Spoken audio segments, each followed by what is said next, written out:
Welcome to episode 187 of Real Health Radio. You can find the links talked about as part of this episode at the show notes at www.7-health.com/187. That's www.seven-health.com/187. Real Health Radio is presented by 7 Health.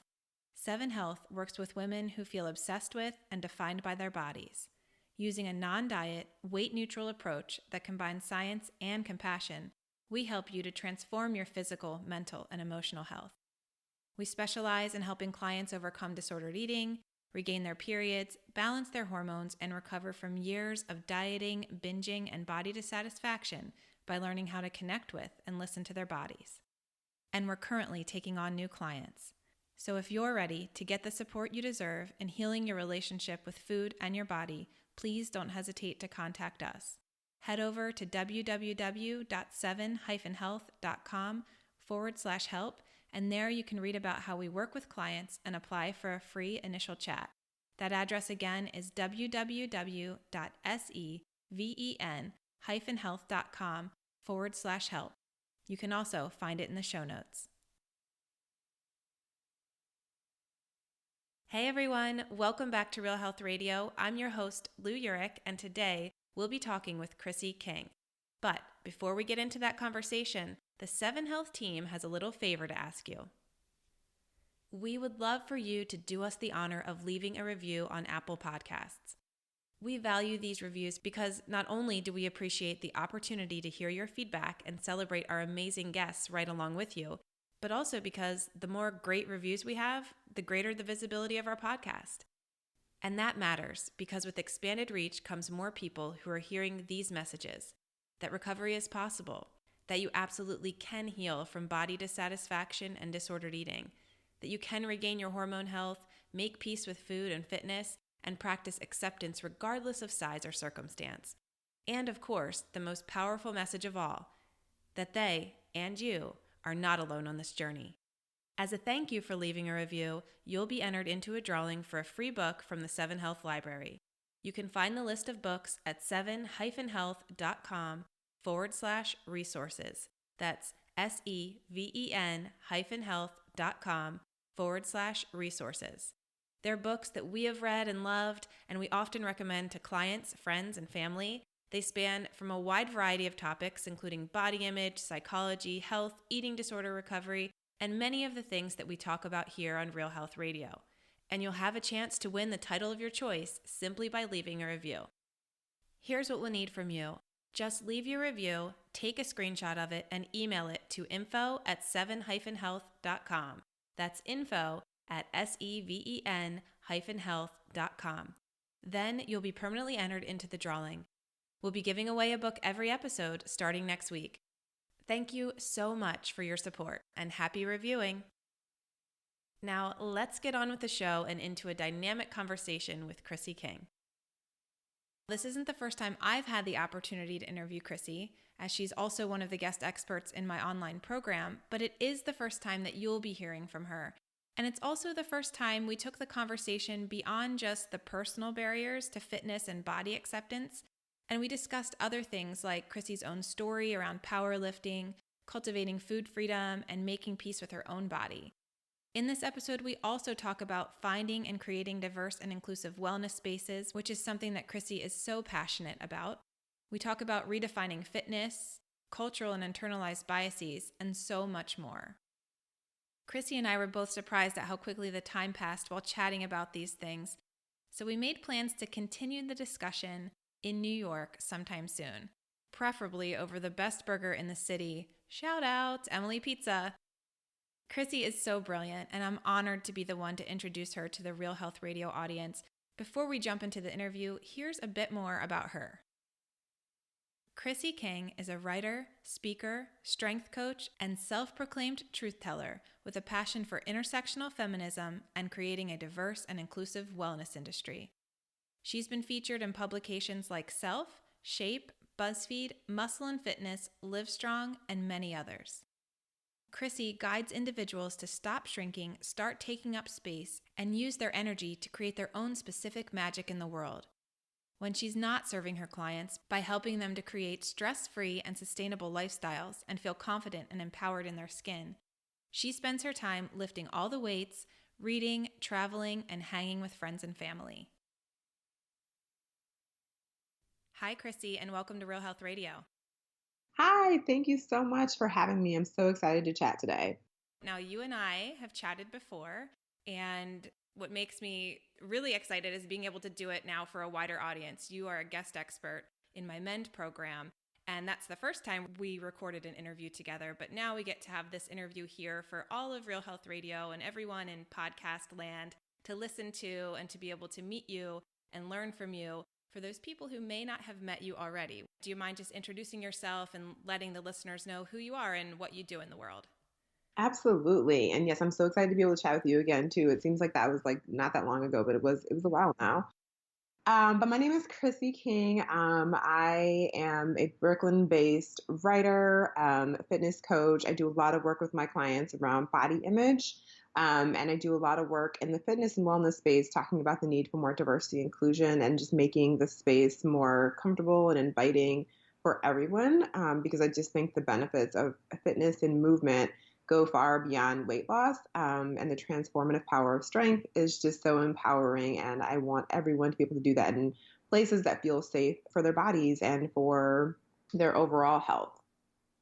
Thank you for that introduction. And you already touched on some of the things I want to cover in this interview, certainly having just a broader view of fitness and discussing diverse and inclusive wellness spaces and what that actually looks like.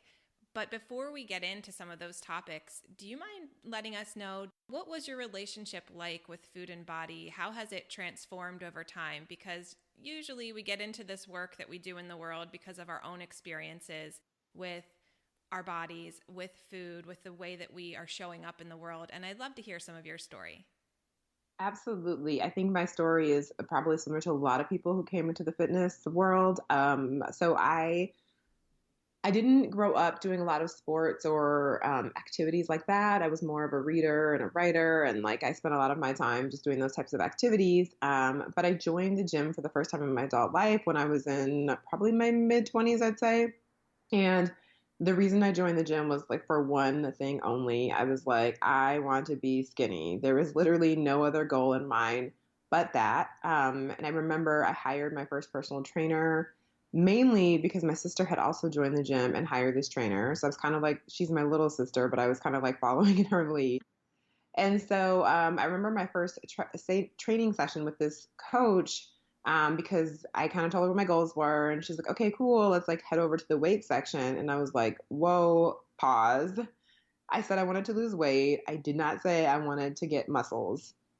And she was just like, no, I understand, but like, trust me, let's just do the session. So anyways, I did that first 30-minute session and it literally felt like it was like hours of my life. And she didn't have me doing anything that wild, but for me having never engaged in that kind of physical activity, I felt like honestly, like the next few days after that, I felt like I got hit by a bus. I was like, every part of my body was like in pain.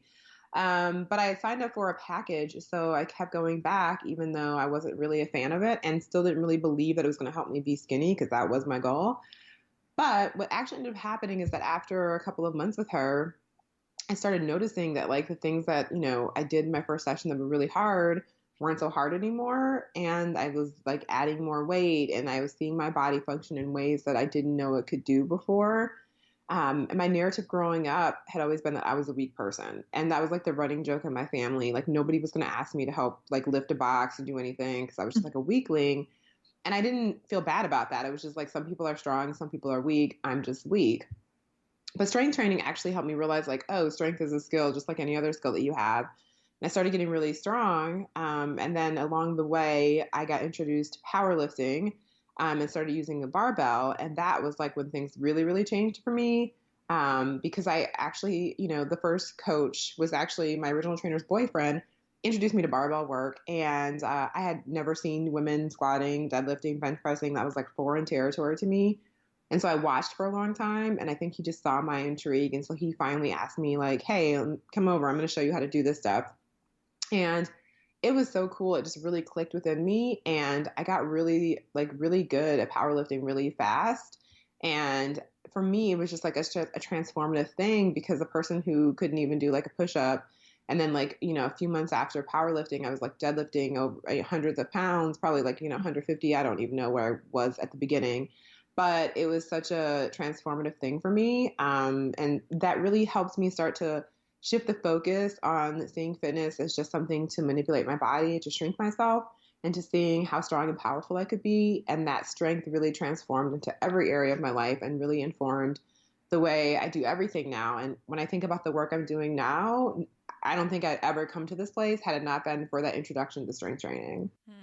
Yeah, I really like that story, and I can relate in a lot of ways. I'm somebody who loves strength training and the excitement and the confidence in knowing what my body can do. Yes. And instead of what it looks like, which I heard in your story because you talked about, hey, I came here because I wanted to get skinny. And then I never heard you talk about a physical change, really, again, outside of strength and functionality and being able to do these new things and finding out that there are ways that your body could move that you had never expected. So, do you find as you work, because you're a trainer, a coach, you work with people, do you find that that's their experience too, where they might come with you saying, hey, I want to change my body aesthetically, but as they move through the process of working with you, they realize how many other wonderful things they can work through and do together in partnership with their body? Absolutely. I think definitely more so in the beginning. That was definitely why people were coming to me. And then again, through the work together, they started seeing like all these other wonderful possibilities and it became less about what their body looked like and more about what they could do. However, these days, I think people literally come to me because they want to be focusing less on their body. And so maybe that's an area they're struggling with, and they recognize that that's some of the work that I do. And I think that's just come with time and like my work and my writing that people seek me out for that. But 100% in the beginning, that was I'd say like the majority of the clients that came to me they reminded me so much of exactly where I was when I came to the fitness space. Yeah. And I mean, we can really get into it now just to even have the conversation right here, right up front, the beginning of this interview around the idea that to want to lose weight and to want to change your body, and I know you're somebody who feels similar to me in this, it's not wrong. We're not going to judge or shame anybody who's like, I have these feelings about my body and I think my body should change, because that's part of being a human living in the culture we live in that is so thin centric and body focused and has these very limited beauty ideals. But to know that you can come and be welcomed into a coaching experience with you, Chrissy, or with me, or whoever somebody chooses to work with, and know that, hey, I can be honest about where I'm at now, and also I can be open to the possibility that this could change. My mindset could change around this.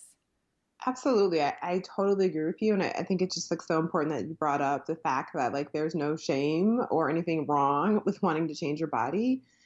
And I think, sometimes I've seen this a lot with my clients is like this feeling of like, in some ways I know that that doesn't have to be the thing, but I still desire that. And it causes the sense of like shame or guilt around it. And again, as you already spoke to, this is just the result of living in the society that we live in and the culture that we live in. So there's never a reason to feel bad about any of your choices about your body, right? Your body is your own. I like to say your body, your business. And so you get to make those choices for yourself. And it's okay to hold lots of different feelings about your body or about bodies in general at the same time. Yeah, and I know you asked a really powerful question. I forget where you asked it, maybe in a Self magazine article, but where you kind of called your readers and your audience to question, but are you making these choices? Maybe it was the New Year's article, but kind of like, are you making these choices because of your personal autonomy, or are you making them because of cultural influences, external influences that are telling you the way you should be or look or move? And I thought that was a really powerful question. Thank you. And I mean, I do encourage people all the time to my clients or just like people in the world, I encourage people to ask that question because for one, I think it really takes a little bit of time to sit with that and to really think through your feelings about it. Because again, like, we get into this conversation about diet culture, or like the idea that thinness equals health, or thinness equals beauty, or higher social status, or all these things. Those messages are really, really pervasive in our culture today. And so it's really hard sometimes, if you don't sit back and really think about it, it gets really easy to be confused about, is this my thought, or is this like the messaging all around me? And sitting with those feelings and those thoughts really helps us come back to our center, I think, to feel a little more grounded about things. And I just think always when something pops up, like, those automatic feelings that come to mind sometimes, like you look in the mirror and you're like, I need to lose 20 pounds today. Or not today, but like I need to lose 20 pounds. And then the question I always say is like, get really curious with those things that like pop up. Don't feel bad about them, but get curious at them. Like, why do I need to lose 20 pounds? Because what does that 20 pounds mean? Does it mean that I'm healthier? Does it mean that I'm prettier? Does it mean I'm thinner? And like, there's no right or wrong answers throughout that process. It's just like getting to the core of what is actually behind the things that come up for us. Yeah, it's like those underlying beliefs of, okay, well, I think losing 20 pounds means this.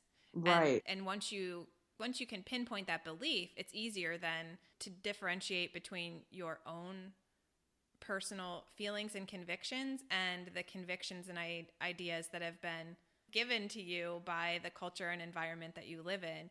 It's easier to see like, oh, do I really believe this? Is this really true? Once we've narrowed it down to the core belief instead of the basic like, oh, look at me, I need to lose 20 pounds. That's not actually, like you said, the core of it. Right. And also, you're so right. It's like, is this belief mine, or is this a belief that was taught to me? And that really is the essence of it, right? Like, whose belief is it that I'm holding?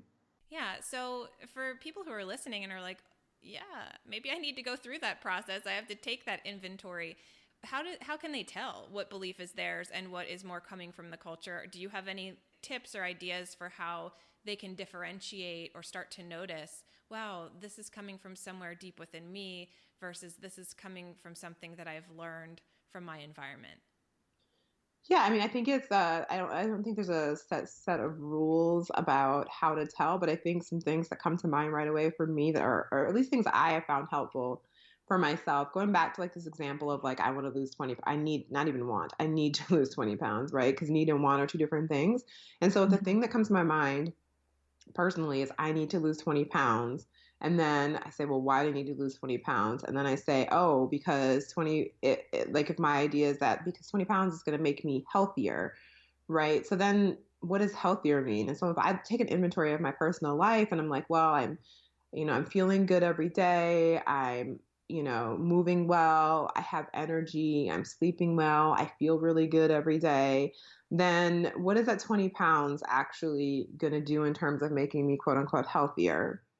Or if, another thing that comes to mind is like, oh, if I lose 20 pounds, I'll be prettier, for example. And for me, like right away, I know that that's not my own belief. That's something that is taught to me.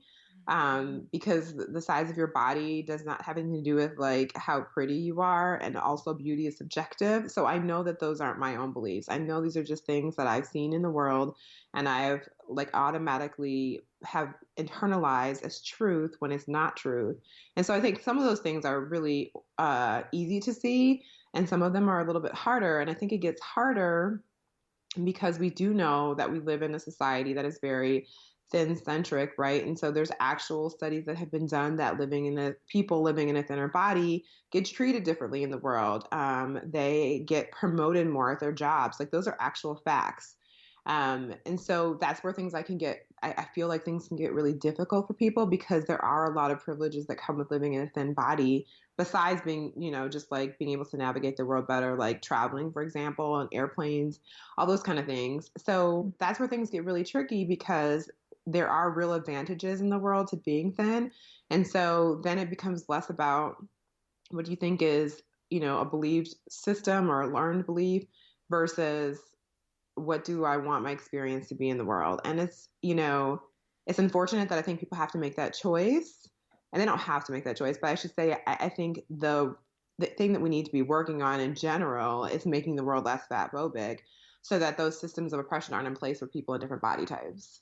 Right. Yeah, and even as you were talking, I was thinking of trans individuals and this other very nuanced, complicated place where they may want to gain weight or lose weight based on the gender ideals, Mm-hmm. and how that affects then, well, okay, no, maybe this actually doesn't change who I am. And also, I get treated differently based on how much I pass as my gender.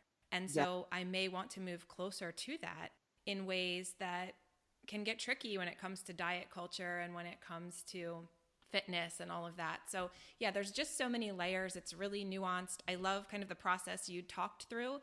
I actually just wrote an article on the Seven Health blog about a similar process where, I mean, it starts just like what you shared with curiosity and asking those questions and then going to challenge, like you said, well, will this really make me healthier? Like getting that critical thinking piece in before you can go, okay, well, what's the possibilities here of other ways that I could be healthy if that's something I'm pursuing, or other ways I could feel more confident if that's what I want, before you can make a change out of kind of that place that you were in, stuck in body negativity or having maybe disordered eating or disordered fitness experiences. Yeah, I mean, I think that's so accurate and so important because I think the other thing that I know for myself through personal experience is that when I set my mind on like when I reach this weight or when I, get to this certain size, everything's going to be great. I'm going to feel confident in my body. I'm going to be happy or I'm going to do all that. What actually happened for me is that when I reached those goals, I still didn't feel like I was enough.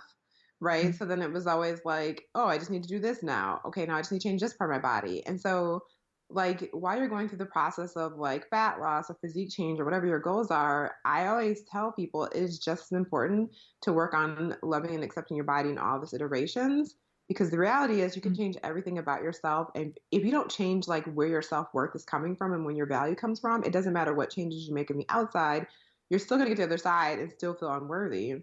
So yeah, it's an excellent point that you brought up.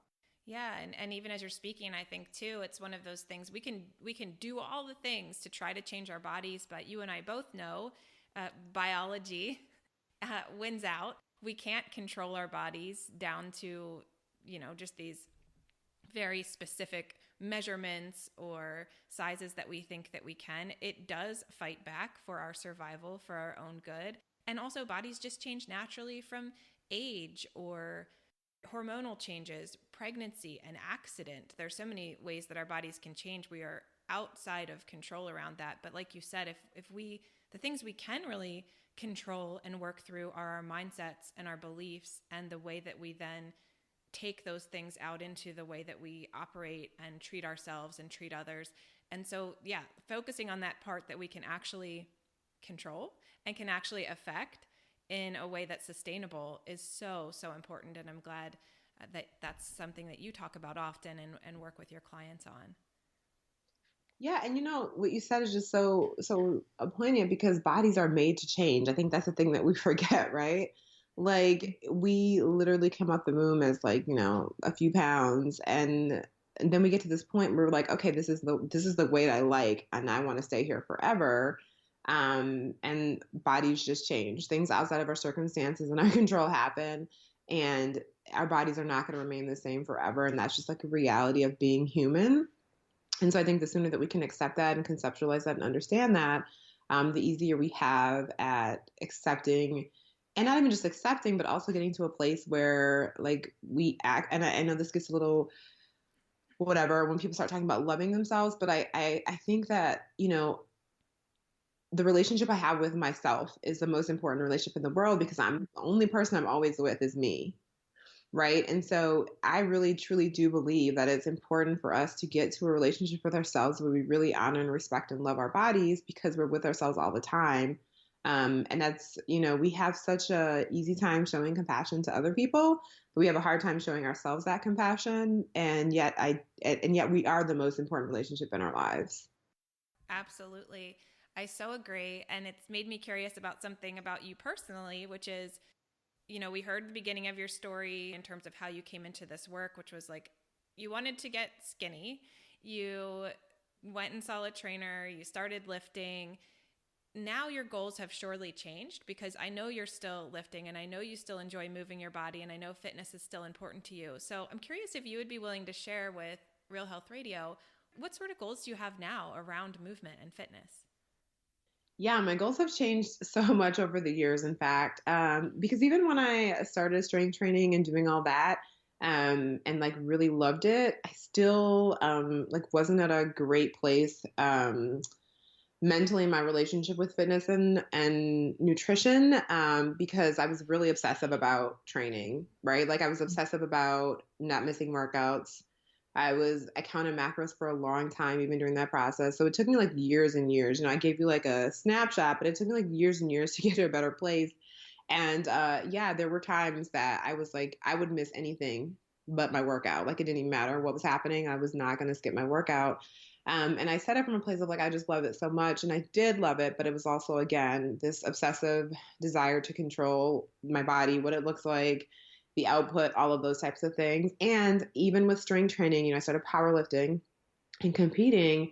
And then I kind of like switched that focus about the scale to the numbers. And I was like getting my worthiness from like how much I could lift. And, if I was coming in first place at my meets, and then comparing myself to other female powerlifters and like, oh my God, I'm not as strong as her. I got to train harder. So it was lots of obsessive behaviors throughout this process. But these days, it's so refreshing to be in a better place with my relationship with fitness because, I recently moved to New York. I've been here about 3 months now.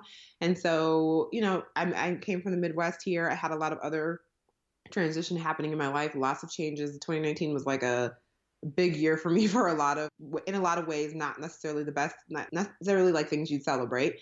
So I just had a hard year is the moral of the story, and fitness wasn't on the forefront of my mind. And so even when I got back to or moved here into New York, I was training like once or twice a week. And I was happy that I was training once or twice a week. It was fine. And now I'm kind of more into routine. So I usually make it to the gym about 3 days a week. And it feels so good because I love when I'm there, and when I don't make it for whatever reason, I'm totally okay with that too. And the thing that has really, for me, solidified that I know I'm in a much better place is that I can look back at like weights that I was lifting probably 3 years ago that I could not walk into the gym and do today, right, without hurting myself. And I'm okay with it because I recognize that my relationship with fitness ebbs and flows too. And that was a priority for me then. It's not like, being able to squat like 400 pounds, not a priority for me right now. So it's okay that I can't do that. And also being here and just like moving, all the things that you do in life, like helps me appreciate the functionality of fitness. I'm like, wow, I'm so happy I'm strong. Wow, I'm so happy that I train regularly. Wow, I'm so happy that my body can do these things. And it feels really good to not feel obsessive and to really do movement that feels good. And so like lately, powerlifting hasn't felt like something I'm interested in. So I've been doing other forms of movement, more kettlebell work and more just bodybuilding style training. And I'm having a great time doing it. And I'm like, that's cool. Maybe someday barbell stuff will be like something I'm desiring again. And when that happens, I'll go back to it. And so really just allowing my body to move in ways that feel good. And I love that you have such a loose grip on it where it's, hey, it is what it is. Yes, I have some goals. I have some ideas around the schedule I'd like to keep, but when I don't, it doesn't disrupt my life the way I'm sure it disrupted your life when, like you said, you would abandon anything but make it to your gym. You had to be there for lifting and get to your workout, but you'd miss just about anything else. What do you think, was there like a pivotal moment, or was it just over the course of time that you began to look at exercise as less transactional or even compensatory or competitive with yourself and always having to lift more, do more, go harder, be stronger? What do you think shifted those ambitions to more for the joy of it, for the functionality of it, for the connection with my body? Well, I think there's a couple of things. So one thing I know for sure shifted my relationship with like I must do every workout or else is just life. I was really busy. I was working a full-time corporate job. By that point, I was also I had gotten certified in personal training, so I was training like nights and weekends in person. And I would try to get up and get to the gym at like 5 a.m. and then go to my corporate job and then come back to the gym and train. And I was like burned out. And my workouts were suffering, obviously, because I was sleeping like 4 or 5 hours a week, but then still trying to get my body to perform at the same level. And I was just exhausted. I ended up getting injured. And it's just because I was asking my body too much. And so I think that for me was like the first time I realized that like something had to give. So either I was going to train less or not as intensely, or I was not going to train clients as much. Like something had to give because I couldn't do all the things. And so I started to pull back on my training a little bit. Not so much that I wasn't going as frequently, but I was not asking myself to do as much. I think I cut back to like 4 days a week, where I had previously been at like 6 days a week. My sessions were not as intense as they were prior. And I think that was really great because then I also realized like, oh, this is okay. I'm only training 4 times a week, and look, everything's still fine in my life. Like it's this is okay. It's a good thing. Um, and then as I got more like over the years, as I got more involved in like my own like journey with my body image and just coming to more peace with like all of that part of fitness, and then recognizing, I think, more and more why so many people don't feel comfortable in fitness spaces. That's when I started recognizing, like, what is the point of fitness, right? Because by that point, I recognized that I don't believe that the sole purpose of fitness is for weight loss. In fact, I think that's just like one of a myriad of options of why one can engage in physical activity. And I started to realize, like, wow, how beautiful would it be if people just came to the gym because they enjoyed it, right? Because it's empowering, because they like the way it makes them feel. And the more I examined that, the more I examined my own relationship with fitness. And I think it was just through that process that I let go of the reins and I recognized that I don't have to be regimented. I don't have to like make this a chore on my to-do list. This can be something that I do because I enjoy doing it. And it's okay to change the course and direction to do different forms of movement that feel good, even if that means not strength training. I went through a period where like I didn't feel like going to the gym, and this is when I was still living in the Midwest, and it was like summertime, and I literally would just like walk every day and enjoy nature. And I recognized like that's a beautiful way to engage in movement as well. It doesn't have to be one way. Yeah, I tell my clients, like, listen, if you're out throwing the ball with the dog in the backyard or playing with your kids, that's movement. And that can be a form of enjoyable movement if that's something that lights you up, that you feel attracted to. It doesn't have to look a particular way. But I like, you were kind of getting on this topic that I'd love to delve into a little deeper around the idea that fitness isn't about the way that we look. And there's so much more to it. I'd love to hear what your thoughts are on that. What else is fitness? How else can we define fitness? Because I think culturally at large, we have this idea of fitness looks like this, chiseled abs and defined shoulders and I don't know, the fitness look that we see. It's usually like a tall, thin white woman with muscles. Like that's what it is. And yet fitness is so much more broad than that. And it's nothing about the way that we look. So I'd love to hear your thoughts there. Yeah, it's so interesting. I wholeheartedly agree when I think about the word fitness and what images come to people's minds, it's definitely the things you described, right? And I just have actually lately, and I'm still don't have all my thoughts around this resolved, so bear with me as I talk through this. But lately I've been thinking about even what the word fitness means, right? And so again, I fitness is not about a way that we look. It's not about a certain size. It's not about a certain shape. It's not about any of those things. And when we start to talk about like how to measure being fit, I just think there's no way to talk about that, right? Like we could say, oh, fitness is the ability to walk, a mile with ease. And then when I think about that, that's so ableistic because people who are wheelchair users could never walk a mile, right? Like they could roll themselves a mile, but they couldn't walk a mile. That doesn't mean they're not fit. They're not fit. And so Yeah. I'm just like thinking about how to move away from that word and how to reframe that whole narrative. But anyways, the point is, I just think like when I came to fitness again, or to exercise, movement, whatever, I had in my mind what I was supposed to look like. And so that first time I walked into the gym, in my mind, I was like, yeah, I need to be skinny because that's what like people who are in shape look like. That's what people who are fit look like. And like we know that that's not true. There are people who are in all different body types that do amazing feats of athleticism all the time. Um, there's a woman, her name is escaping my mind right now, but she's like always, I see her all over Instagram because she's like in a larger body, but she like runs marathons regularly.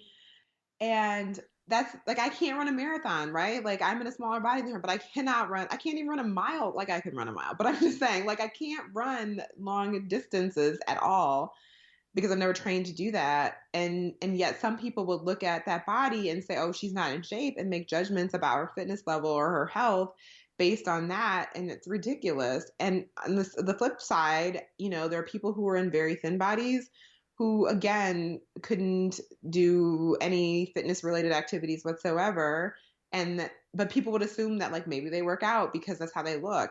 And so I just think we have so many ideas about how bodies are supposed to look, and then we ascribe people's ability levels, their health levels to what the exterior looks like, and it's just not true. And we have so many example after example of this all the time. And last week or last couple of weeks, you probably saw there was like some controversy because like Jillian Michaels made some comments about like Lizzo and how she looked and why are we celebrating her when it's not going to be funny when she has diabetes or something to that effect. And again, it's just like that's disheartening because here is someone who is a fitness professional making general comments about Lizzo's health based on solely how she looks.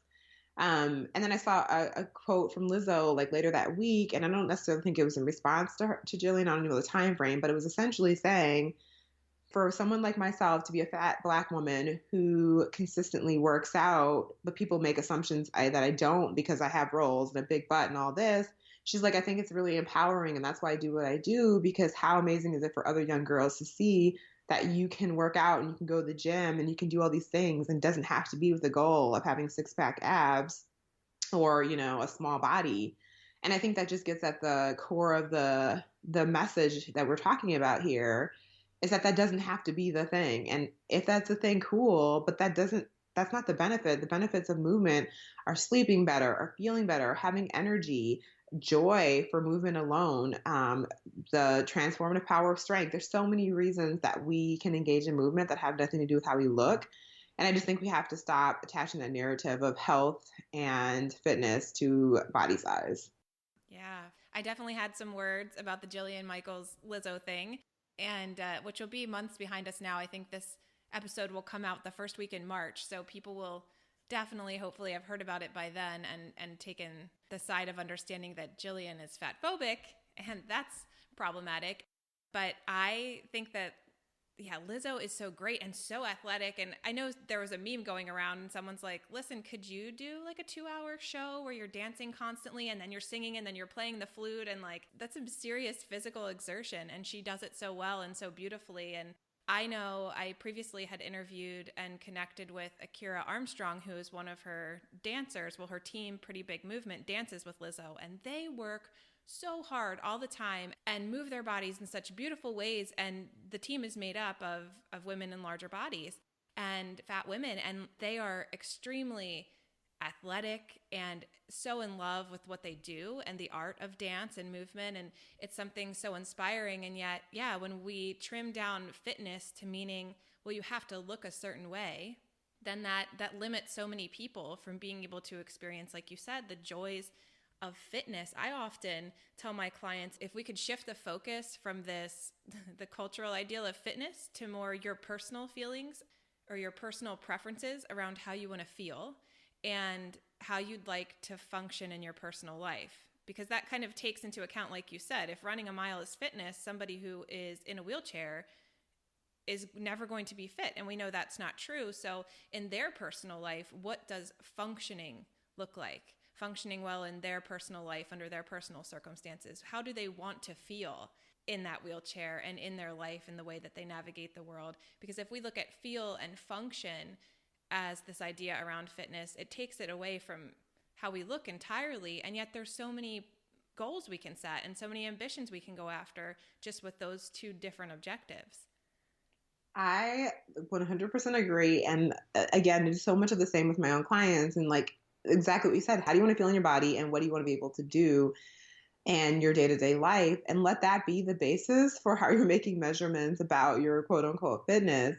And then that for me, that's also so helpful when we go back to this idea of like fighting against narratives against what our body should look like or the weight and all of these things. Because it's like if your goals are to feel energized and to feel like whatever, excited to go to the gym and to be able to run around the backyard with your kids and you're doing all those things really well and crushing it, then it becomes less about what that number on the scale is because you're feeling exactly the way you want to feel and you're functioning exactly the way you want to function.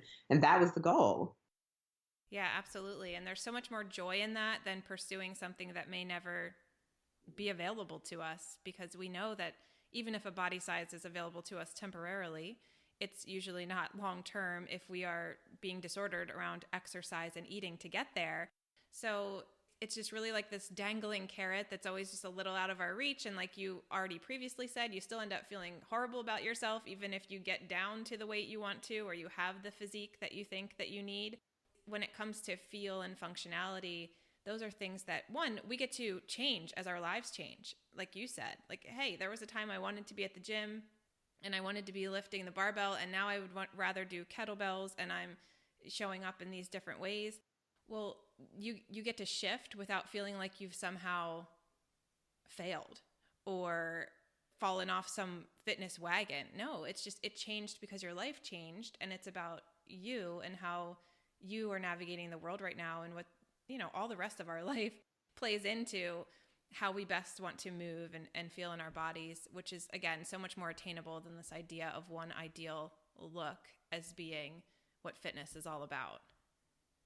Yeah, I totally agree. I think it's so important too because like you already said, life changes, priorities change, and I think so often in fitness too, one thing we haven't really touched on is that the representation of fitness so often is like young and agile adults. And we miss out on older adults and different body ability status. And again, those things are just as important. And fitness isn't just for like thin, young white people, it's for everyone.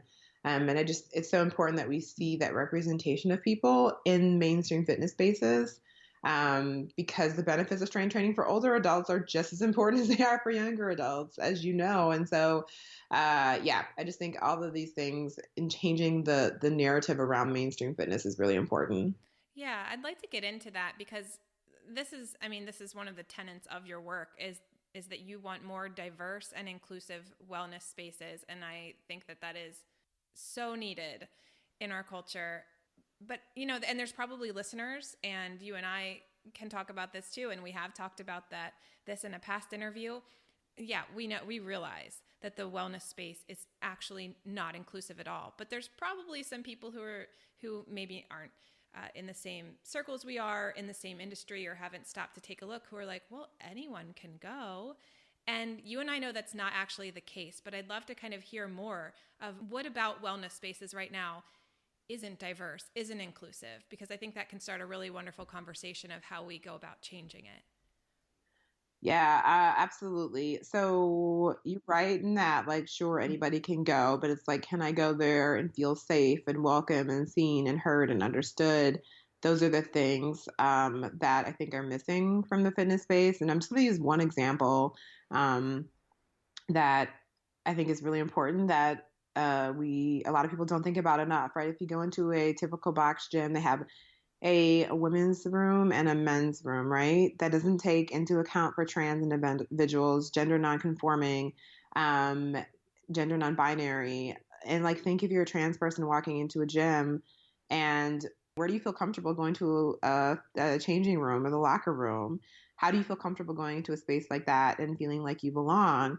Or that you're even understood, that someone has considered you, right? Because they haven't considered you at all if that's the situation. And so, here in Brooklyn, I train at a gym called Strength for All, and it's a Women's Strength Coalition gym. And, when you walk into the gym, there's gender neutral fitness facility or changing facilities, there's gender neutral bathrooms. And that was done really intentionally. There's a Trans Lives Matter flag up. There's a Black Lives Matter flag up. There's so many things up in the windows so that when someone's walking by the gym, they understand that no matter what your background is, we got you here, right? And you are welcome to come here and you're going to feel safe and seen and supported in this space. And I talked a minute ago about a bodybuilding class I joined. I just joined there. Again, I just wanted some accountability. I had kind of was like missing that sense of community of working out with other people because I've been training solo for so long. And so the first day of the class, there was like 7 of us.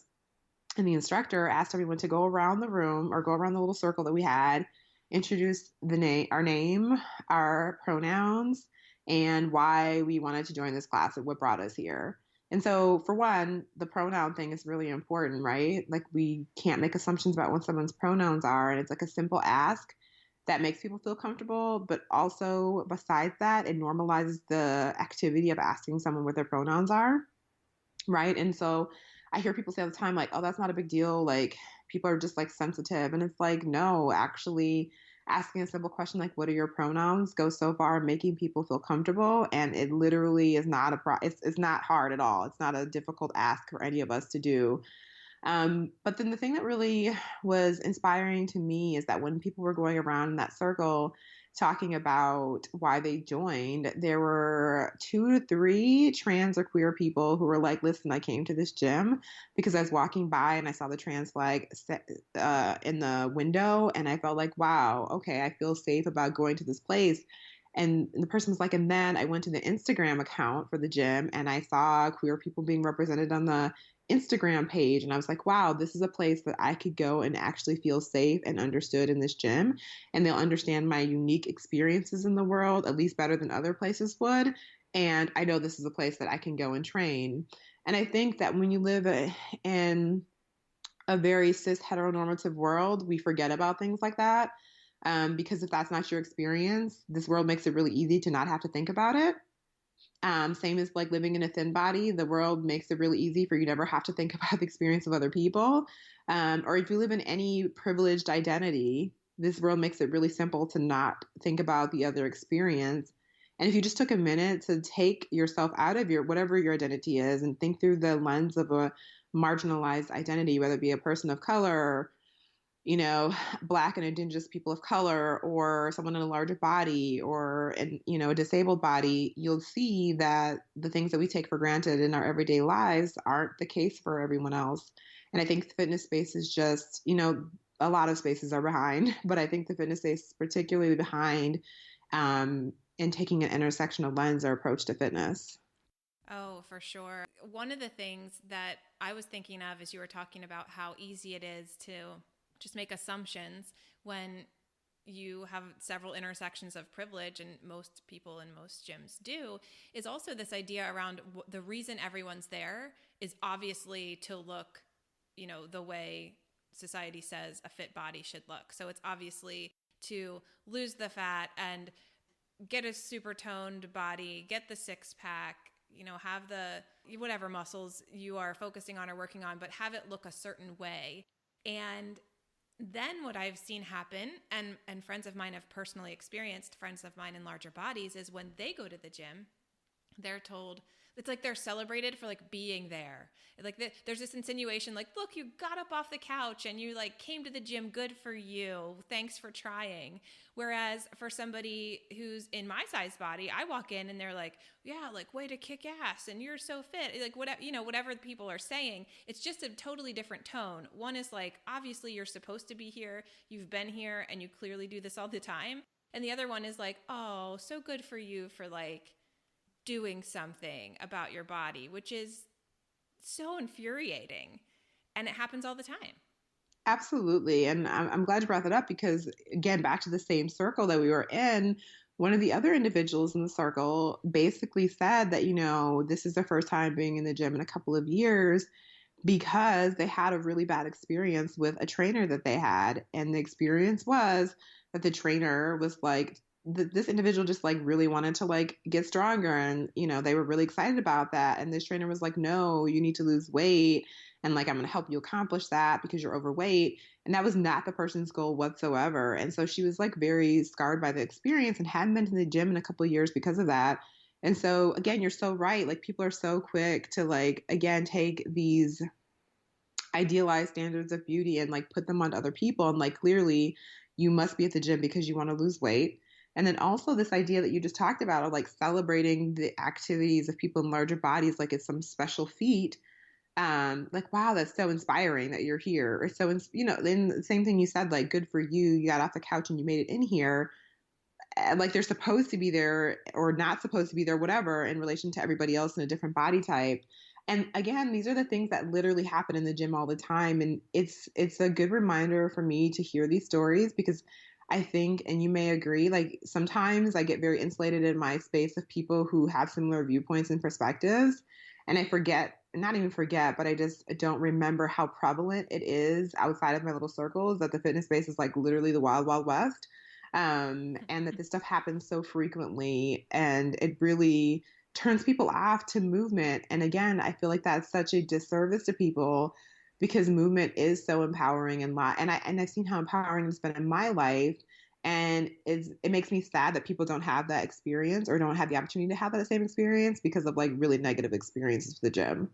Yeah, I want to get into now, and I do eventually want to talk about Women's Strength Coalition because you brought it up as you were sharing just about your gym, and I think it's so rare to have experiences like the ones that are happening in your gym.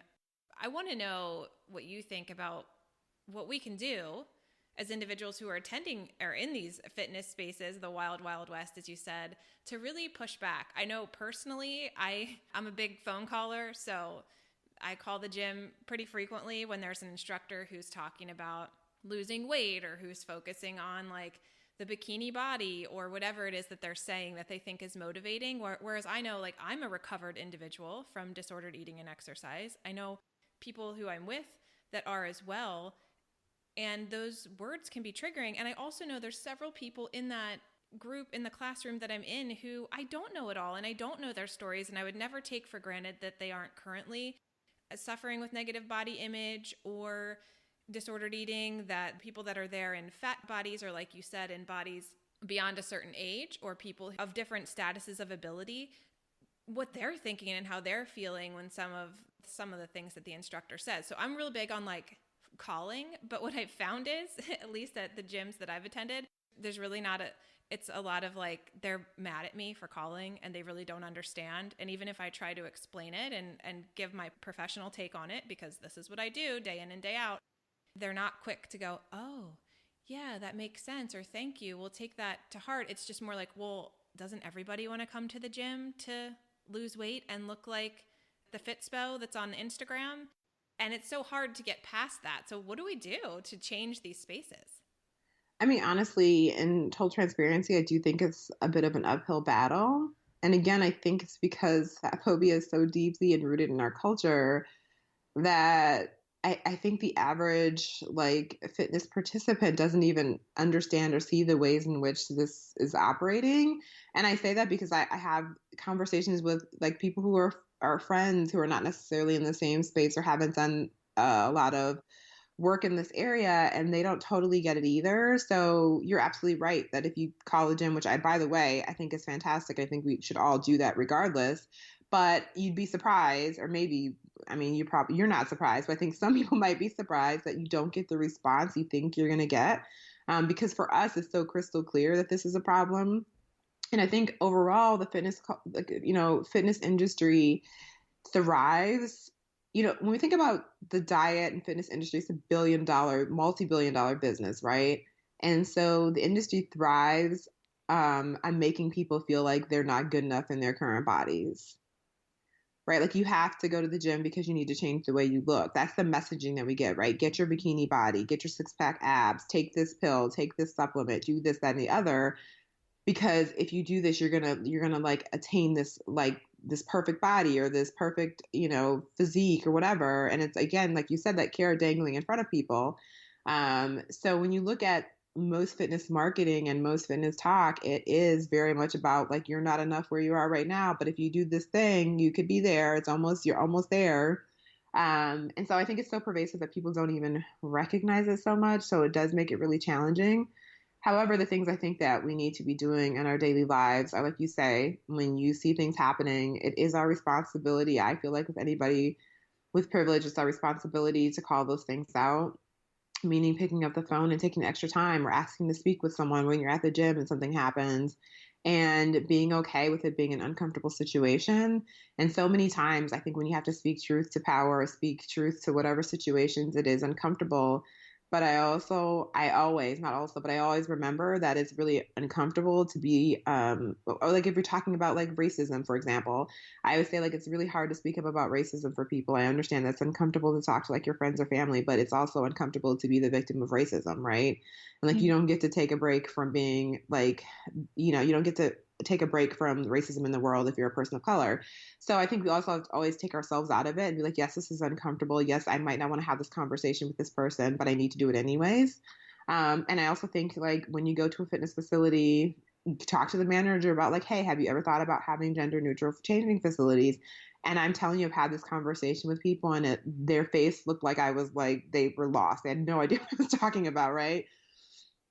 And sometimes it works and sometimes it doesn't, but it's still important to have those conversations. But I think the thing that all of us can do in our lives that is something that, is easy is that we need to first start with examining our own implicit bias. I think this is particularly important for fitness and wellness practitioners to be looking at our own biases about bodies, about weight, about race, around all those type of things, because we all have them. I think it's really important to acknowledge that having bias doesn't make you a bad person. It just makes you human. And it's really simple to be like, oh, no, I'm not biased against fat bodies. I'm not biased against Black or brown bodies. I'm not biased against queer bodies. But that's just not true. We all have biases. And actually, if you just Google Harvard implicit bias test, there is all these implicit bias tests that you can take around race or ethnicity, and body size, and all these types of things, gender. And it asks you a series of questions, and it's actually really fascinating because you can't trick the system no matter what. And I say that from experience because I've taken a lot of them. And even as a person who has done a lot of work around my own like internalized fat phobia, I took this test like last year around implicit bias around bodies, and it still said that I had a slight preference for thinner bodies. And I know that I've done so much work around unlearning my fat phobia, but that goes to show how deeply embedded most of these things are in all of our lives. So I think it's so important to call out the things we see in our everyday lives, and I encourage people to keep doing that. I think it's equally important to make sure we're examining our own bias in our own lives and working to uncover and change that as well. And then I think the other thing that's really important part of this conversation is, like I feel like in the world of social media, people get a lot of accolades for calling out these type of activities or like making posts about this stuff. And I think that stuff is really important. I think it's vital actually. But I also think more important than that is having those difficult conversations with the people that we can affect change within our everyday lives. That means our friends, our family members, the people around us. And I think it's so important for people with privilege to be having these difficult conversations with those people. And more importantly, to be doing it with compassion, not from a place of like, I'm a good whatever person and you're not a good this type of person and I'm going to help you be better, but from a place of like, listen, I've made some of those similar mistakes. I held compassion for you. Let's talk through this and let me help you understand, and not in a condescending, like, I'm the savior, I'm going to show you a better way. Oh, that's something I can totally relate to in my own personal life with just dear family members who, this is based on police brutality of Black bodies, and like the way that I could so clearly see it and they couldn't, and me going, okay, I could make some big comment, I could post on social media, but right here in my own family, there's a dissonance here. There's like a disconnect, and I want to deal with it. And seeing now, just to share with the audience, whether it's about fat phobia, whether it's about racism, whether it's about ability status or financial status, to be able to have those conversations with people that we are close to and just share honestly, again, like you said, not because I'm better and you're worse, but because I see something maybe you haven't seen yet, and let me give you a new perspective. It's just so powerful to see months, years later, the shifts that can happen in one person, and how now that one person goes out and talks to their people, and how change happens then from, just this little ripple effect. And sometimes I'm like, but it's too little, too late. Like, it's not enough. And yet that's how all change happens. So I love that you offered that. Hey, yeah, maybe we can go talk to the gym. Maybe we can make the phone calls and talk to people in these spaces that we don't know. But what are we doing to talk to the people that we do know and share with them? Absolutely. And I love that you shared that story, because I just, it just matters so much. And I think that is, people all the time say or ask me, like, how do I use my privilege? And I think that is the way that every single person in the world can be using their privilege, by having those conversations. And the ripple effect, although it does seem small sometimes, is really powerful and really far stretching. And for me, that's the way that we're going to create change, more so than just a social media post, right? And I get it, because like, you get more accolades and praise for the social media post most time, right? But the real work is having the difficult conversations with the people close to you. And I do like that you brought up the Harvard implicit bias test. I do think everyone should go and take them. I've taken them before too. I also think a really easy way to kind of, well, first you have to be willing to, I guess first you have to set up and curate your social media to be seeing all sorts of bodies and Mm-hmm. all sorts of people. But once you do that, the next step then to kind of question your implied biases is to scroll and think about which things you stop on and which things you scroll by quickly. Because for myself, even as somebody who has a wide range of people in my social media, a wide range of bodies and gender identities, and yeah, just I can notice in myself, I'll often stop myself and go, hey, why did I scroll past that? Why did I scroll past that and land on this one? And usually that's me digging up my own internalized biases and ideas about people or bodies or choices or visibility. And so we can do that again in our own. A great place is to go, hey, is my social media curated to see all types of people? And if it's not, we start there. If it is, where are the ones we're staying on, landing on, paying attention to, and why are we scrolling past the other ones? It's just a fun little inventory to take some time to get us closer to understanding who we are, like you said, because as humans, we all have them. We all have these internalized ideas and biases. It's important that we then investigate them so that we can move past them, and we can't investigate them if we don't first identify them, like know they're there. Yeah, I love it. I've never even thought about what you just said about the scrolling on social media thing. So I'm gonna put that into practice this week. That's really amazing. Thank you for sharing that. Yeah, of course. I want to talk a little bit about the Women's Strength Coalition, because I think another thing that we haven't talked about so much, we've talked about race and ability status and gender identity, and we've talked about body size, but we also haven't talked about financial ability. And I know with Women's Strength Coalition, there's that aspect of it too, where the work that you're doing there, and I believe you're the vice executive director. Yes, correct. Hmm. Super cool. I want to hear more about just your position, and I want to hear more about Women's Strength Coalition and what it does, because it seems like they're also taking into account people's financial ability to be in places where fitness is encouraged and where they're able to move their bodies and to gain strength or pursue fitness in whatever ways they want to. Yeah, so I started working with a Women's Strength Coalition not even a year ago, actually. It's been less than a year. And I was familiar with their work for a long time. I've done like other one-off projects with them in the past, but I came on as like an actual official member of the team. And like, I believe it was like April of last year, April of 2019. And WSC, I was honored to be able to come on, because I've been a huge fan of their work long before that. And again, our mission is really increasing access to fitness, sports, and strength training for everyone, in a variety of different ways. So I'd say most people are familiar with WSC through the event Pull for Pride, which happens in June, Pride Month every year. This year it's in 15 cities across the U.S. and Canada. And it's a deadlift competition with all the proceeds going to the LGBTQIA community. And it's really cool because people rally and literally raise hundreds of thousands of dollars for participating organizations. And it's amazing. And we are honored to be able to donate all of those funds to organizations doing great work in that community.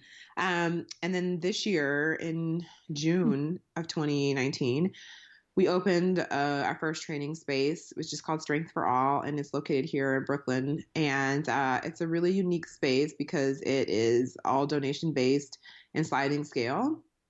And so basically, we have memberships as low as $20 a month. And then multiple times a week, there's donation based classes, which literally whatever you can donate is what you pay. And it's really important because to us, but just in general, it's really important because I think, again, I think about how much money I've spent in the past on trainers or just working out at facilities that had really great strength training equipment. I mean, of course, you can always go. Most places have, like here in New York, we have like our Blink Fitness, which is like, $20 a month, but it's a box commercial gym versus going to more of a strength and conditioning based gyms tend to be more expensive. And I've trained at both over the years and have, I think, past like maybe the first year in fitness, I've always been in more specialized strength and conditioning gyms. And I think I just took for granted that I could afford to work out there, that I could afford trainers and coaches that really taught me, right, like how to power lift. I didn't have to go on Google and learn it, although you can do that. And I just took for granted that that was something that was accessible to me because of my financial background that wouldn't be accessible to a lot of people, right? When you're just worried about like making ends meet, having the ability to spend extra additional money on fitness is not something that's everyone can do.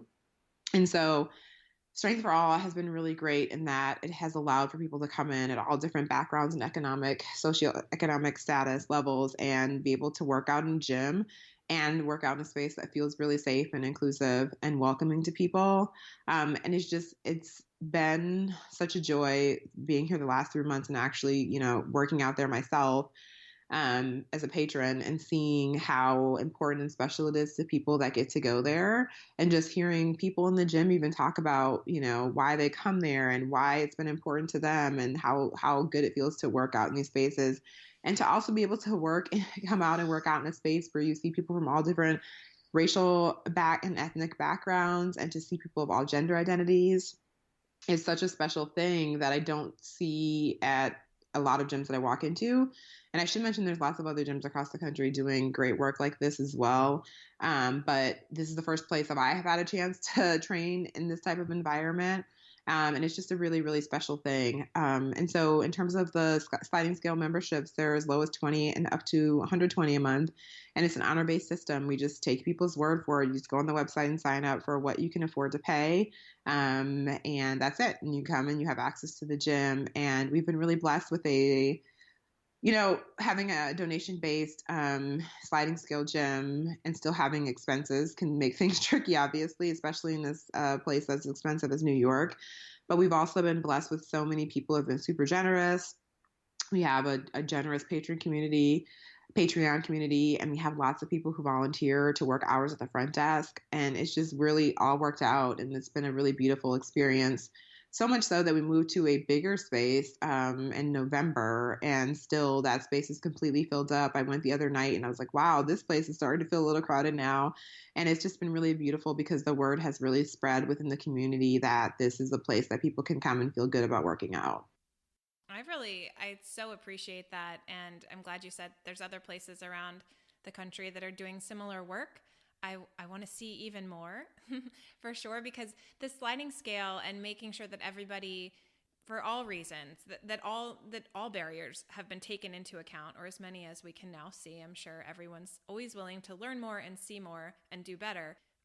But knowing that there's so many of these barriers that have been thought of to make everyone feel welcome and to give everybody access, and financially, that's a really big thing, because how many times are people like, well, why don't you just go to the gym, or why don't you just get fit, when they make assumptions about people because of their bodies or because of even a health status, without taking into account, like, well, where do they live, and do they have access and opportunity, and financially, is that something that's even feasible for them? There is so much privilege and, like you said, taking for granted of the access that we have and the ability that we have to do these things.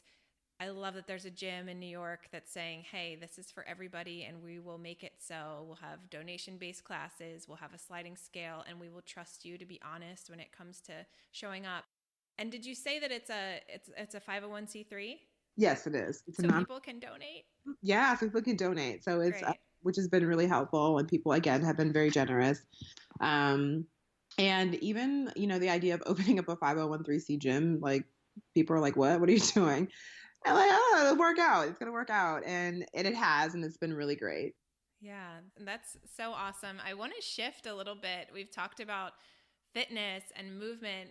That's part of your experience personally, and part of what you share about online and in your social media spaces and in your writings for different places. You recently-ish, I guess in September or maybe October, wrote an article for Shondaland about your trip to Madrid that was more food-based. And here on Real Health Radio, we'd like to talk about people's relationships to movement, to their bodies, and also to food. And so in this interview, I'm excited that we'll be able to do all three of those things with you, because you had this experience in Madrid where you really, truly embraced eating intuitively and freely and had such a liberating experience around food. I'd love to hear more about it. Absolutely. I'd love to talk about that. So I had the opportunity to go to Spain in September, and it was interesting because I knew one person was going. She invited me on this trip, and she's like, it's going to be some other women. And I was just like, I'm in. I don't even need to know anything else. I'm coming. And then I got there, and it was like Spain is beautiful. There's so much food, so much culture. And we were really fortunate because this friend had a friend who lived in Madrid. So she had like an itinerary the day we got there of like all the must do food places, like all the things to do. And I just remember just like being so present in every moment and having so much joy that I got to be there and having so much joy trying different food and really enjoying. And I had a moment while I just was sitting there, like feeling just like so overwhelmed with gratitude. And it made me really reminisce on how far I'd come in my relationship with food. Because if we backtracked a few years, I was, I talked about a little bit before earlier about tracking macros. I was a hardcore macro tracker for a very long time. And it got, to the point that it just wasn't healthy for me. I mean, and I remember my low point with that being like, I couldn't go on a weekend trip without packing all my food for the weekend. Like, I just literally physically, it made me too anxious to do. And I remember this trip with my family, my in-laws. I was married at the time, and I was with my in-laws, and I packed all my food for this like 3-day weekend. It was like probably like 2.5 days, to be honest. And we were going to this restaurant, and I told them I was going to stay in the car because I had my own food. And they were like, okay, that's fine. I think they thought it was weird. And they were really generous about it because they came back out a couple minutes later and were like, hey, we asked the restaurant if you could bring your own food in, and they said it was fine. And I just remember that moment. I was like, what am I even doing right now? Right? Like, I'm on vacation for the weekend, and I was going to sit in the car and eat my own food because I was so like eating something off the menu just was too terrifying for me because I was going to like miss track a few macros that day or something. And even taking the food inside and sitting there while everyone was like eating other food, and I'm literally eating some like room temperature food that'd been in the car all day. I was just like, wow, what is life? Right. Because I don't want to live like this anymore, because this is actually really sad. I feel sad that this is what I'm doing with my life right now. And so I think that was like the last weekend that I just went like, you know what, I'm not tracking anymore. And it was really scary. It was terrifying. But I knew that's what I needed to do for my own sanity and well-being. And so I fast forward to then, like, again, being in Madrid, and I was just like, wow, this is so beautiful, because I came into this weekend to this week, for one, not knowing anybody except for the one person. And in the past, I would have been really self-conscious about what I looked like in my body and how people were going to view me. And none of those thoughts entered my mind. Never once was like, what are people going to think about me? Or what are they going to think about what I'm eating? I just ate like freely and unabashedly anything that I felt like eating. And I enjoyed it. I just was really present with the moment. And it was such a beautiful experience, because I think one thing that diet culture has done is robbed us of like the pleasure of food. And I know some people don't like to talk about food as a pleasurable experience, but I actually think it is.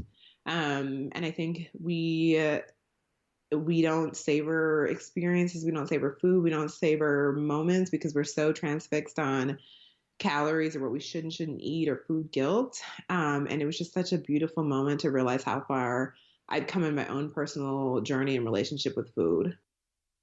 Yeah, and you can talk about food as pleasure anytime here. We all feel pretty strongly about that. It is such an important component of our eating experience because food is connecting and it's cultural and it's so many things beyond just this idea of calories in, calories out, or proper, whatever that means. I'll say that in quotes, macro ratios for maybe goals or ambitions you have. I that picture of you eating lukewarm food out of Tupperware containers with your friends and family or your in-laws, you had said at the time, in a restaurant, it just feels so sad and like defeating. And yet I can personally relate. I'm certain so many listeners can relate as well. And that kind of being that step back and take a look at my life moment of, I don't want to do this anymore. I don't want to live like that. What did it look like for you then to shift? Did you feel like it was just like a snap of the fingers and I'm out, like that was an extremely pivotal experience, or was there a lot of kind of like this tug of war with your mind and also maybe your heart or your deeper sense of knowing and intuition about needing more freedom around food at the time? No, it was definitely a tug of war because I mean I did immediately stop tracking, but it was not easy for me, and I definitely was a little bit at war with the whole process. But the one thing I will say is that even though I wasn't quote unquote tracking, it's if you've been tracking like macros for years, you know what you're eating, right? Like even if you're not putting it in that calculator. So even though I wasn't tracking anymore, I was like mindfully still tracking. It was still like, I was still kind of doing it without using the calculator. So it was like a slow process to get away from even like to get away from that because like again you just kind of know sometimes and you've been doing something for so long. And I was very repetitive. I had a history of being a very repetitive eater. So when you're a repetitive eater and you've been tracking, you really know what you're eating. So I was really at war with it for a long time. And it did, I generally think it took me like several months to get back to a place, maybe even like a year. I don't know exactly, to get back to a place where I really felt like I was trusting my body and listening to my body about what I needed and what I wanted and what I desired. And I think food can be really triggering. And I don't ever say that I had like any type of eating disorder, but I think that, so I think even more so for if you've suffered from an eating disorder, like you can be triggered by food things or people's comments or other people's eating or ideas around food for a really long time. It can bring up those feelings, again and later. There's been plenty of periods in my life since then where I've thought about food in ways that probably weren't healthy, because I think again when you've been doing something for so long, those things are those old habits go away with time. It's not an immediate process. And I just also, for me, when I ever find myself I really don't get caught up about food stuff very, very rarely, but I like, we start talking about like stuff like body image, like those thoughts still come to my mind occasionally. And I don't think any of us are immune to that. But what I always remind myself is that life is really, really short in the grand scheme of things. And, this week, if you're listening to this week, there was like Kobe Bryant passed away with his daughter in the helicopter. And I'm not a basketball fan, like I never have been, but like I know who Kobe Bryant is. And I don't know, death has this way, especially of like someone that maybe in your mind you're like that person, you just didn't expect that, right? Like people die every day, but then certain times people die, like hits you differently. My dad died unexpectedly in January of 2019, and I had like this epiphany about like what I wanted my life to be like. And then Kobe passed away this week. Like his passing for some reason like brought up a lot of those similar feelings again for me. And the thing I always remember that life is really, really short. And I think about myself sitting in that restaurant being so sad, or eating out of that Tupperware container, or how much time I spent like obsessing about how I look. And I realized that life is too short to spend my moments on things like that. Because at the end of my life, I want to have a life filled with amazing memories and beautiful times I've experienced with the people that I love in my life. And none of those memories are going to be, or no one's last thoughts about me are going to be about that summer I had 6-pack abs or how great my body was. That's not the important thing. And so I always try to bring myself back to that point to really appreciate this moment, this day, my abilities in this body right now, the experience I'm having right now, because life is just really, really short. It's fleeting.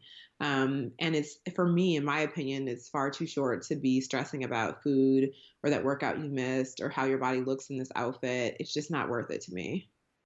Yes, exactly. It's life is meant to be lived. I've been feeling the same way. I think we're having this collective experience of grief, and I know for some people it is complicated, but a collective experience of grief around Kobe's death, the death of his daughter, and everyone else who was in that helicopter.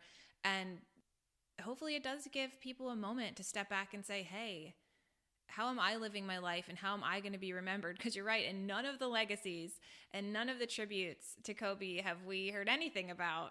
I mean, we might be hearing about how inspiring of an athlete he was, but we're not hearing anything about his training program or his like body fat percentage or what he ate. We're hearing about the impact that he made on lives and the inspiration that he was for so many, and collectively we're feeling a loss because he was someone who was a part of our culture and just a pillar in the athletic community and beyond. And so death, and then death closer to us, like you shared about your father passing, and many of us, all of us have experiences with losing loved ones and going, okay, let me pull back here and think about what I want my legacy to be, how I want to spend my time. And like you said, it's all about being present, because we can't go back and change the past, and we absolutely cannot predict the future or continue to live into it, because when we live into the future, we're not being here and we're not being connected and effectual with the people and the places and the environment around us. So yeah, that really is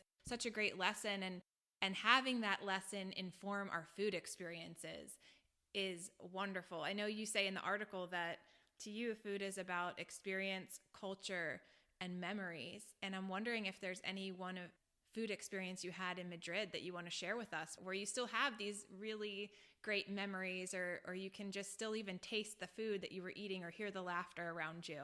Oh, 100%. Yeah, when I think about that group of women that I went to, I made friendships that I will keep ongoing. So like we would go to this bakery in the morning, and they had these like amazing chocolate croissants. And we'd walk there like every morning almost. And I think about that all the time. I literally do. And when I think about Spain, or like occasionally I'll see something that makes me think of like, our experience. A lot of times it is something to do with food. I'll send a little, like a message or a text to our group app, WhatsApp, or like a picture of this. And like, this made me think of Spain or whatever. And those are memories, just like the amount of laughter and fun that we had, will definitely stay with me forever. And actually, like a not so it's a funny thing now, but I got really sick one night in Madrid, and it was like after this big group dinner, and like we all ate the same thing. So, but I was the only one that got sick. And I have no idea why, but like I just kept saying that it was like the oxtail that made me sick. Like could have been any of the things I ate. But I was at a restaurant last week and it had oxtail on the menu, and I sent a picture, and like never again in my life. And people were like laughing about it. So it's just like things like that. And it's just, but I tried oxtail. It was the first time I had tried it. And I was like, wow, it was really great when I had it. Not doing it again because I have like bias against oxtail now. But it's just those kind of memories that I think about and that just bring me so much joy. Absolutely. So for people who are listening and they're like, oh, that sounds so inspiring to be able to have these sort of moments to walk to get croissants with my friends and be laughing all the way and even make jokes about things that didn't work out so well in eating experiences, because I got to have them and I got to be there. And they're thinking, oh man, that sounds so great, but here I am. I'm one of those people just like you, eating out of Tupperware and feeling really committed to my macros or my fitness pal or whatever it is. What would you advise is like the first step to disengaging from that heavy control of food? Yeah, I think honestly, I recommend like go off the tracking, but I recognize that for everyone that might feel like too big of a first step. So I respect and honor that. So I think do something just like super small, like, do something that you enjoy that maybe you haven't allowed yourself to do. It could be something super simple like having cream in your coffee, God forbid, right? Like if that's something that you like, but you've always put it as off limit, like just start with doing something, that small action. And I think when you start to do that and you recognize like everything's still okay, like I had that cream in my coffee every day this week and everything's still fine, it builds, the confidence to like take one more small step and be like, okay, what would it feel like if I just didn't track my breakfast? Maybe I tracked the rest of the day, but I didn't track breakfast. And I think you can start to make small changes that don't feel as overwhelming or as big as just like quitting everything, all the tracking at one time, and start to feel comfortable with those smaller steps. I think is something that we can all put into practice and can make that transition feel a little bit easier. Yeah, I love that advice. I tend to tell people similar advice to you, and then this idea of once you do those small things, you put the cream in your coffee, you don't track breakfast, you have a snack without putting it into your app, you realize this maybe dates me because no one talks about Chicken Little anymore, but I always say like the sky didn't fall. Like Mhm. everything's fine. The sky wasn't falling. Like Yeah. it's okay. Life moves on. And so just having those small, simple experiences, you're right, adds up to something bigger over time if you allow it. You know me probably from speaking within my mend group. One of the things I love to ask is about the barriers that you see. And so we've talked about a lot of barriers with fitness in terms of what is stopping people from moving their bodies and finding joy in lifting or cardio or exercise in general. What do you see as the barriers for people finding peace and joy with food and not just looking at it like it's simply fuel? The diet culture altogether. I just think when I see messaging around food via the internet or like fitness magazines, it's really disheartening.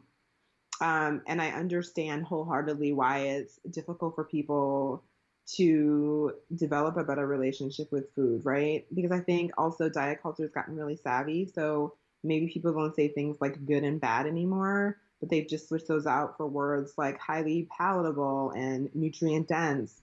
And there's still this idea that some foods are better than other foods. And then again, I think like you look around, there's like all this messaging around should you eat gluten, should you not eat gluten, should you eat dairy, should you not eat dairy, it's bad for you, this thing is going to cause this, you should go keto. There's so much information and advice out about food. I think it's super overwhelming for people. I think it's really hard for people to just recognize how to eat in a way that feels good for their bodies, that makes them feel well, and that also is enjoyable and sustainable for life. Um, and again, food is so closely tied in fitness to what you look like that it's very convoluted. And I think the barrier to people being able to do that is just the overwhelming amount of information available and the ways that we talk about food. And again, it's so deeply our talk around food and diet is so deeply ingrained in everyday life that you hear literally everywhere. It's very seldom do I go places where I don't hear a woman saying something like, I probably shouldn't eat this, but I'm gonna eat it anyways, or I'm gonna have to pay for this later at the gym, or making disparaging comments about food. Yeah, I don't know. It seems sometimes it feels I hold so much space for people who are still trying to figure this out because it's really, really hard.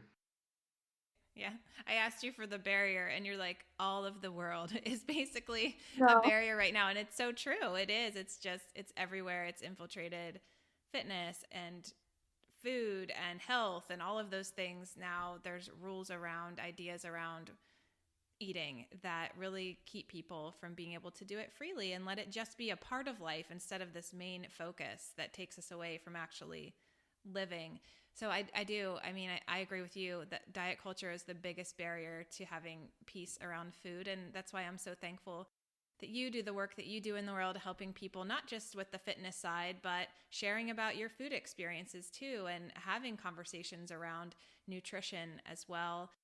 We're getting close to the end of our time together, and I want to make sure that the listeners get to find out more ways that they can connect with you and get in touch with you. So I know one of the things that you have going on is this glow up retreat. Could you tell us a little bit about it?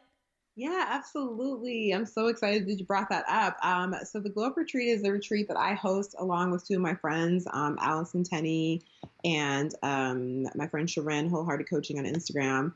And it's a 3-day retreat, and we literally call it, it's like a sleepaway camp for grown-ass women. And honestly, it's happening Memorial Day weekend. It's in Manitou Springs, so a little bit outside of Denver. This is our second year doing it, and it's hard for me to describe because it's like I've been to a lot of retreats myself, and I honestly, it's not like any retreat I've personally been to. It's like equal parts fun and empowering. It's also a little bit of like self work. We do tons of activities that are really fun. Each day there's like one main workshop. I'm going to be doing a whole talk on body liberation. And my friend Sharon's going to be doing some mindset work. My friend Allison's going to be doing some stuff about community building and friendships and adult life. But then like the rest of the day, we have activities as a group. We go hiking. We have s'mores around the campfire. We have dance parties. It's just so much fun. I can't really describe how amazing it is. It's an all-inclusive weekend. So all of your meals, everything's there. It's taken care of. And it's just really, what's so beautiful about it for me is like, I think as adults, it can be hard and difficult to make connections with new women sometimes. But this, I can honestly say, like, it was the most beautiful takeaway for me was seeing so many people make real, genuine friendships. And now these women have like traveled together after the event last year. They stayed at each other's homes in different parts of the country. It's been so cool to see. And so, we get together, and whenever we're in someone's area, there's like little get togethers. So it's been really cool. So I think I recommend it for anyone who's looking for community with other like-minded people. And I think being and making new friendships in your 30s can feel difficult sometimes or challenging. And so if you're looking for a space to really connect with people with similar values, I highly recommend checking out the Glow Up Retreat. It's going to be a lot of fun. Okay, great. Tell me, and we will put it in the show notes too, but where can people find out more about it? Is there a website for the retreat? Absolutely. The website is theglowupreretreat.com, and we're also the same on Instagram, the Glow Up Retreat. Okay, perfect. So that's one place people can get more of Chrissy in their life and your other co-hosts as well. Also, you and I talked before recording, but you have a podcast out that I have found really enjoyable and entertaining. I told you I'm waiting to listen to the last episode that I'm really looking forward to because you and your co-host are sharing your personal stories of friendship and connection with each other. But can you tell us a little bit about your podcast in case people want to hear more about you? Absolutely. So our podcast is called Two Girls Talking Shit. And it's also with my co-host, my friend Sharon, that I was talking about. She's my co-host. And honestly, when people ask me what it's about, I'm like, listen, it's like you're coming to your girlfriend's house and we're having a glass of wine and we're just talking about life stuff. It's really fun. We have so much fun talking to each other. And it's been really cool for me because I think one thing that doesn't always come through really on my personal Instagram is that I love having fun and joking around. And you get to see more of my personality on the podcast. So it's been a really fun process. And honestly, we were just having really great conversations. And this last episode was like our last episode for the season. It was a bonus episode where we tell each other our favorite stories about ourselves. It was really fun, really beautiful. And it's like, I think we don't take enough time often enough to like share with our friends how much we love and appreciate them or what are our favorite things about them. So it was really enriching for both of us. So yeah, come listen. We are Two Girls Talking Shit. We're on YouTube, iTunes, Spotify, Libsyn, and our Instagram page is Two Girls Talking Shit. Yeah, I've been listening on Spotify. And for the Real Health Radio listeners, obviously we talk a lot about food and body here on this podcast. And there is a whole body episode on Two Girls Talking Shit. So you'll want to check that one out for sure. But anything else that is intriguing to you, I say go ahead and listen because they're all really great episodes. Chrissy, how else can people find you? Website, social media, where do you want to send them if they want to connect with you further? Absolutely. So my Instagram is I am Chrissy King, and same on Twitter and Facebook, but arguably I'm on Instagram the most. So you best serve just finding me there. And then my website is chrissyking.com. And then later this year, I'm going to be doing some workshops across the country, all around body liberation. So stay tuned. Follow me on Instagram, sign up for a newsletter to be the first to find out about some of those cities and dates. So I'm really excited about that as well. Oh, I'm excited for you too. We'll make sure all of those links are in our show notes. So listeners, you can go check them out. Chrissy, thank you so much for speaking with me today. I really had a great time talking to you, and I know that our listeners are going to take away so many wonderful lessons.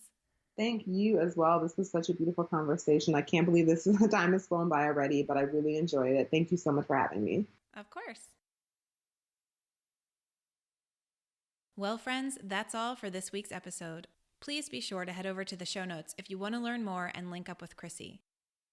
As I mentioned at the start of this episode, 7 Health is again taking on new clients. If you're interested in working together to redefine and reimagine fitness, heal your relationship with food, and be present in your life and in your body, or if you simply want to find out more, head over to www.7-health.com/help and apply for a free initial chat with us. Again, that's www.seven-health.com/help.